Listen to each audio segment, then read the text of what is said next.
மீனிங்ல பக்காவா எங்க வீடியோல தரமா அந்த படம் எப்படி இருந்துச்சுன்னு ஃப்ரெண்ட்லியா டிஸ்கஸ் பண்ண போறோம்.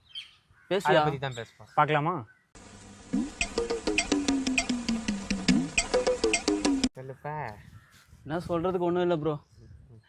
இந்த பொங்கல் இப்படிலாம் ஸ்டார்ட் பண்ணலாம்னு யோசிச்சு கடைசியா பொங்கல் ஆரம்பிக்காமலே இன்னும் நிற்கிறீங்களே ப்ரோ. சொல்லுங்க. ஜனநாயகன் படம் போஸ்ட் பண்ணு. இப்ப நம்ம விஜய் ஃபேனு. நாம வந்து ஐயோ இங்க படுத்துற நிமிஷம்னால தாங்க முடியலையே. தலை வலிக்குதுடா, தலை வலிக்குதே. இப்ப விஜய் ஃபேனு தான் இல்லைன்னு சொல்ல. இப்ப அதான் தள்ளி போயிருச்சுல. இப்ப அதே நாமளும் அது தள்ளி வச்சுட்டு இப்ப போன வருஷம் வந்த படத்தை ஏதாவது ஒரு மிஸ்டி படத்தை பத்தி பேசலாம். டேய், இந்த ஆக்ட் குடுக்குற வேலையெல்லாம் என்கிட்ட வச்சுக்காதடா. நீ யாருன்னு எனக்கு தெரியும், நான் யாருன்னு உனக்கு தெரியும். நம்ம ரெண்டு பேர் யாருங்கிறது இந்த நீங்க என்ன ப்ரோ, நீங்களும் அதை பத்தி வச்சுட்டு பேசலாம் ப்ரோ. ஆக்சுவலாக படத்தை ஜனநாயகனே நிறைய பேர் ட்ரோல் பண்ணிட்டு இருக்காங்க. சரி, படம் கேசரியா இருக்காது பிரியாணியா இருக்கும்னு சொல்லிட்டு பொங்கலுக்கு